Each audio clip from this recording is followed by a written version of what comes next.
कभी सफलता, कभी विफलता, कभी मान तो कभी सम्मान, कभी सुख तो कभी दुख, जीवन के कई रंगों को अपने आप में समेटे साल 2023 अब विदा हो रहा है। इस साल भारत ने विश्व पटल पर खेल, विज्ञान और कूटनीति के क्षेत्र में अपने प्रयासों से अमिट छाप छोड़ी, तो वहीं धर्म और आध्यात्म से जुड़े कई महत्वपूर्ण पड़ावों के भी हम साक्षी बने। कई ऐसे कार्यों की नींव पड़ी और कई ऐसे कार्य हो रहे हैं जो कालजयी सिद्ध होंगे। हालांकि इस बीच हमने कुछ ऐसे संत, मनीषियों और विचारकों को खो दिया जिनका भारतीय समाज में चेतना जगाने को लेकर विशिष्ट योगदान रहा। नमस्कार, स्वागत है आपका हमारे विशेष कार्यक्रम स्मृतियां 2023 में और मैं हूं आपके साथ नेहा सर्वेश शुक्ला। इस विशेष कार्यक्रम में हम साल 2023 की महत्वपूर्ण ऐतिहासिक, सामाजिक और आध्यात्मिक जगत की घटनाओं पर नजर डालेंगे, विशेषकर उन उपलब्धियों पर जिसने भारत को विश्व स्तर पर एक नई पहचान दिलाई। तो आइए सबसे पहले देखते हैं नवनिर्माण, जीर्णोद्धार और सौंदर्यीकरण से जुड़े वे कार्य जो सनातन संस्कृति और हिंदू संस्कार के विस्तार एवं हमारे पवित्र तीर्थ स्थलों पर विकसित सुविधाओं से संबंधित है।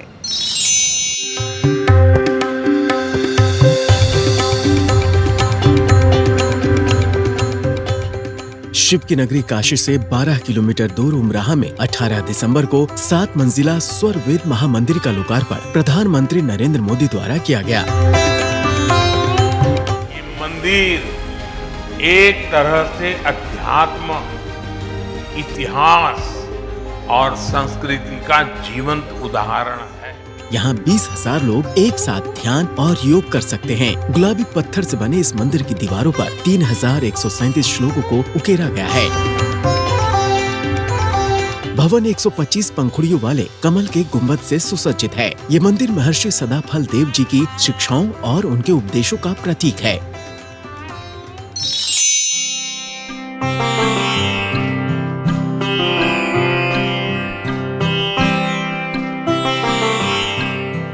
इस साल 8 अक्टूबर को अमेरिका के न्यू जर्सी में सबसे बड़े हिंदू मंदिर BAPS स्वामी नारायण अक्षरधाम मंदिर का उद्घाटन किया गया। मंदिर के आधार स्तंभ पर भगवान श्री कृष्ण और प्रभु श्री राम के जीवन प्रसंगों को उकेरा गया है। मंदिर को प्राचीन भारतीय कला, वास्तु और संस्कृति को ध्यान में रखकर डिजाइन किया गया है, जिसमें 10,000 मूर्तियों के साथ ही दीवारों पर भारतीय वाद्य यंत्र और नृत्य मुद्राएं उकेरी गई हैं।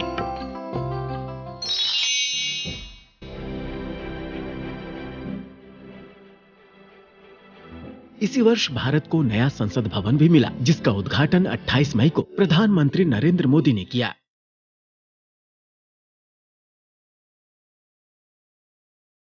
नई संसद में राजदंड सिंगोल को भी स्थापित किया गया, जिसे सत्ता हस्तांतरण का प्रतीक माना जाता है। इसे गुप्त, चोल और विजयनगर साम्राज्य के शासनकाल में भी प्रयोग किया जाता था।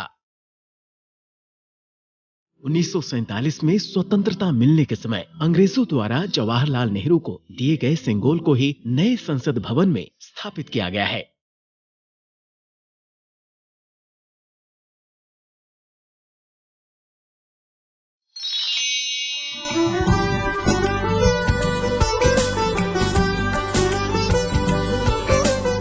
मध्य प्रदेश के ओंकारेश्वर में 21 सितंबर को ओंकार पर्वत पर आदि गुरु शंकराचार्य की 108 फीट ऊंची भव्य प्रतिमा का अनावरण किया गया। एकात्मकता की प्रतीक इस प्रतिमा को स्टैच्यू ऑफ वननेस का नाम दिया गया है।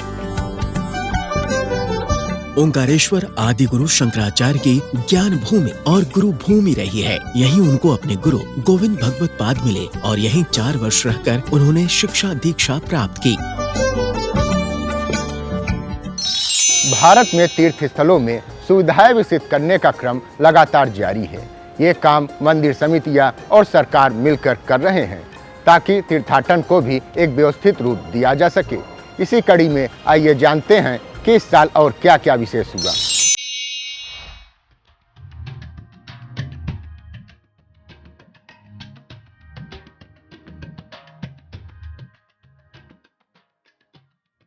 अमरनाथ यात्रा को सुगम बनाने के लिए इस वर्ष जून के महीने से सड़क मार्ग का निर्माण कार्य शुरू किया गया है।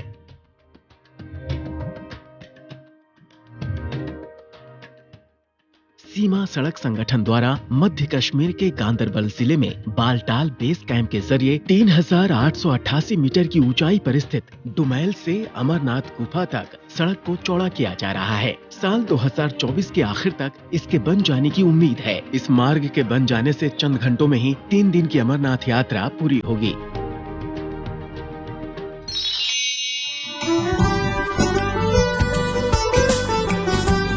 इस साल गोवा को पहले बिरला मंदिर की सौगात भी मिली। गोवा के डेवोलिम में स्थित राधा कृष्ण के इस मंदिर को बनने में 22 महीने का समय लगा है।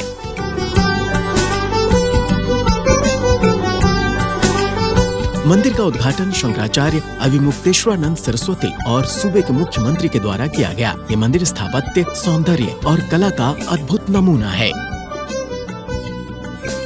देश में 31 से अधिक मंदिर हैं, जो बिरला मंदिर के नाम से जाने जाते हैं। पहला मंदिर दिल्ली में लक्ष्मी नारायण मंदिर है।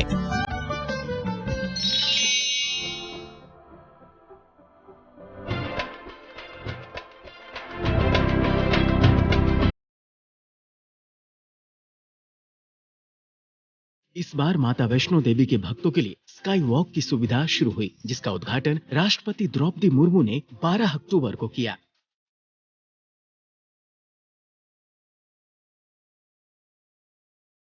सतह से 20 फीट ऊपर बने 300 मीटर लंबे स्काई वॉक के जरिए श्रद्धालु पवित्र गुफा तक पहुंचेंगे और दर्शन के बाद निकासी पुराने रास्ते से होगी। इसका नाम नवदुर्गा पथ रखा गया है। भवन पर भीड़ भाड़ और भगदड़ जैसी आपात स्थिति से निपटने के लिए भी ये लाभदायक सिद्ध होगा।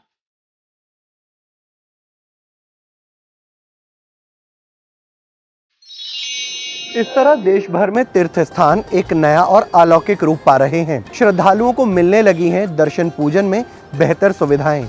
इससे तीर्थाटन और पर्यटन दोनों को बढ़ावा मिलेगा। इन प्रयासों का असर भी हुआ और इस साल बने हैं कुछ नए रिकॉर्ड्स।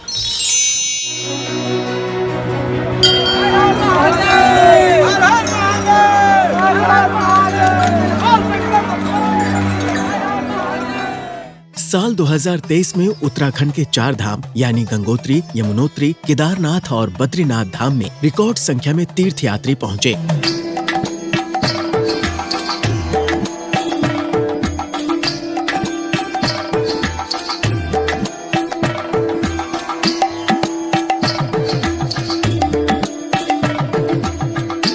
चार धाम यात्रा के इतिहास में पहली बार 56 लाख से अधिक श्रद्धालुओं ने दर्शन पूजन किए। 22 अप्रैल से 18 नवंबर तक चली चार धाम यात्रा के लिए लगभग 75 लाख तीर्थयात्रियों ने पंजीकरण करवाया था।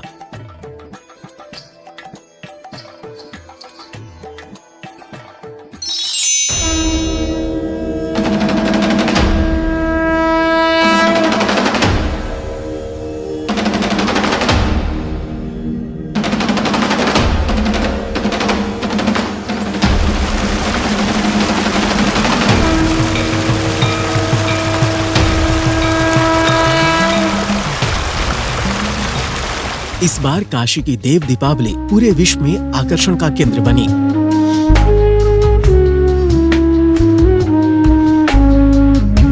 गंगा किनारे बने अर्धचंद्राकार 85 घाटों को 12 लाख दीपों से रोशन किया गया।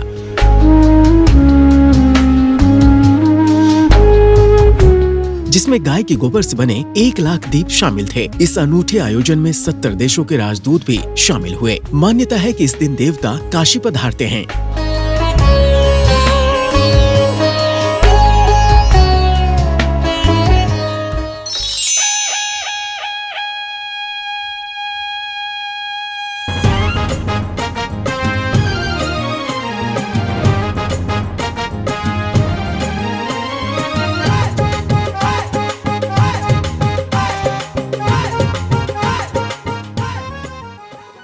रामनगरी अयोध्या में दीपोत्सव इस बार भी दिव्य और भव्य रहा। आज शुभ घड़ी मंगलकारी, आज शुभ घड़ी मंगलकारी, जग प्रगटे।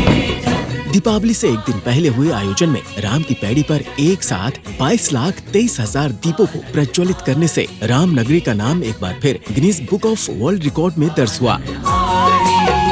आज शुभ घड़ी मंगलकारी, जग प्रगटे। आयोजन में प्रदेश के राज्यपाल और मुख्यमंत्री के साथ 52 देशों के राजदूत भी शामिल हुए।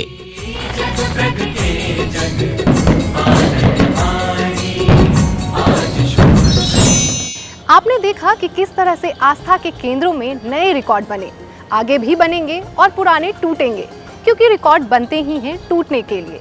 वैसे इस बार एक ऐसा संयोग भी बना जो हिंदू धर्म और आध्यात्म की दृष्टि से बहुत ही पावन और फलदायी था।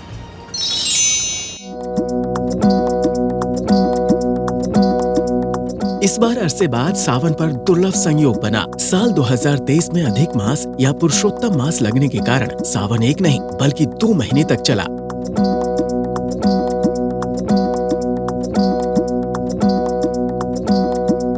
सावन का महीना 4 जुलाई से शुरू हुआ और इसका समापन 31 अगस्त को हुआ। करीब 19 साल बाद बने इस दुर्लभ संयोग से मंदिरों में शिव जी के साथ साथ विष्णु जी की भी पूजा अर्चना हुई। जाते हुए साल में कुछ उपलब्धियां ऐसी रही जिनसे हमारा सीना गर्व से चौड़ा हो गया। हर भारतवासी को ये फक्र है कि वो उस देश का वासी है जो कभी विश्व गुरु था और जिसमें ये मादा है कि वो दोबारा ये तमगा हासिल कर सकेगा। वाकई भविष्य में 2023 हमेशा याद रखा जाएगा। भारत के लिए ये साल वैज्ञानिक दृष्टि से भी ऐतिहासिक रहा। 23 अगस्त को भारत ने अपने चंद्र मिशन चंद्रयान 3 को सफलतापूर्वक चांद की सतह पर उतारकर इतिहास रच दिया। 4, 3, 2, 1, 0 plus 5 seconds. Lift off normal. Here we have a majestic lift off of LTM-3 M4 rocket carrying. इसके साथ ही भारत चंद्रमा के दक्षिणी ध्रुव पर उतरने वाला विश्व का पहला देश बन गया। इतना ही नहीं, इसके कुछ समय बाद यानी 2 सितंबर को इसरो ने अपने पहले सूर्य मिशन आदित्य L1 को भी सफलतापूर्वक लॉन्च कर दिया।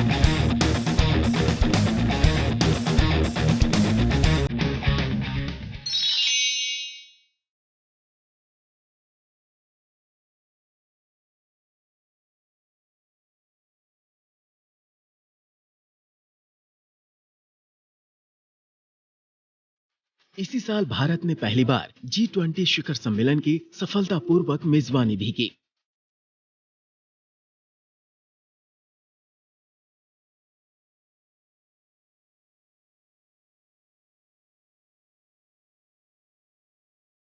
भारत ने G20 की थीम वसुधैव कुटुंबकम के तहत one earth, one family, one future यानी एक धरती, एक परिवार, एक भविष्य के माध्यम से पूरे विश्व को एक परिवार की तरह मानने और एकजुट होकर कार्य करने की प्रेरणा दी। सम्मेलन में दुनिया भर के दिग्गज नेताओं ने हिस्सा लिया।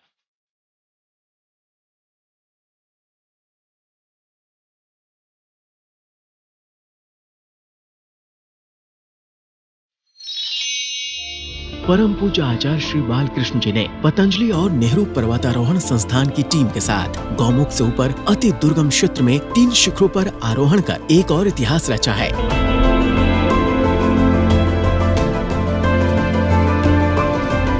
सनातन संस्कृति के अनुरूप इनमें सबसे ऊंची चोटी का नाम राष्ट्र ऋषि, दूसरी चोटी का नाम योग ऋषि और तीसरी चोटी का नाम आयुर्वेद ऋषि रखा गया है। इसके साथ ही करीब 500 दुर्लभ जड़ी बूटियों की पहचान की गई, जिन पर अनुसंधान किया जाएगा। ये कार्य 10 से 25 सितंबर 2023 तक किया गया।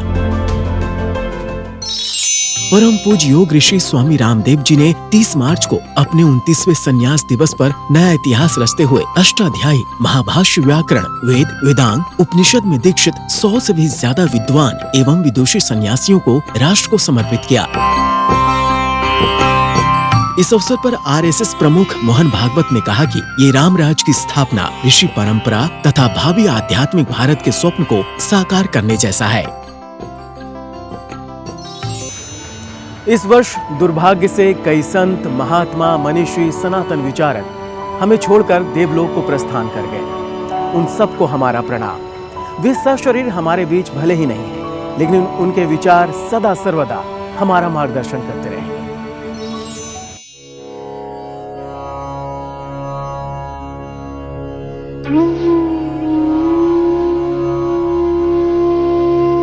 अनुपम मिशन से जुड़े पूज्य श्री शांति भाई जी का शरीर पंच तत्व में विलीन होना समाज के लिए एक अपूर्णीय क्षति रही। 29 जनवरी 2023 को उनका गोलोक गमन हो गया। पूज्य शांति भाई ने अपने पूरे जीवन काल में मानव सेवा की।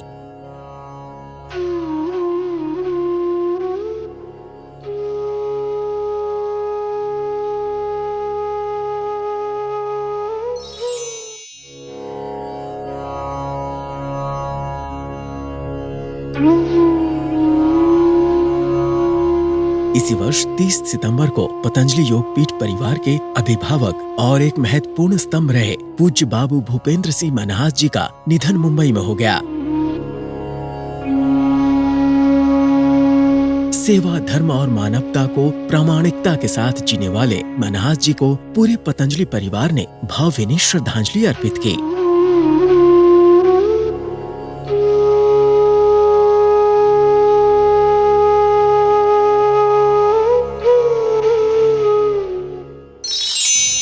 इस तरह 2023 में हुए नवनिर्माण, उपलब्धियां और नए रिकॉर्ड्स हमें निरंतर आगे बढ़ने की प्रेरणा दे रहे हैं।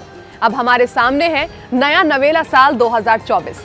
आशा है कि आगे भी यही क्रम जारी रहेगा, क्योंकि जन आकांक्षाओं और सांस्कृतिक विकास की असीम संभावनाएं हैं। हम कामना करते हैं कि नया साल आप सभी के जीवन में नया उल्लास लेकर आए। आपको संस्कार, सत्संग और शुभ टीवी की ओर से अंग्रेजी नववर्ष 2024 की बधाई और असीम शुभकामनाएं। नमस्कार।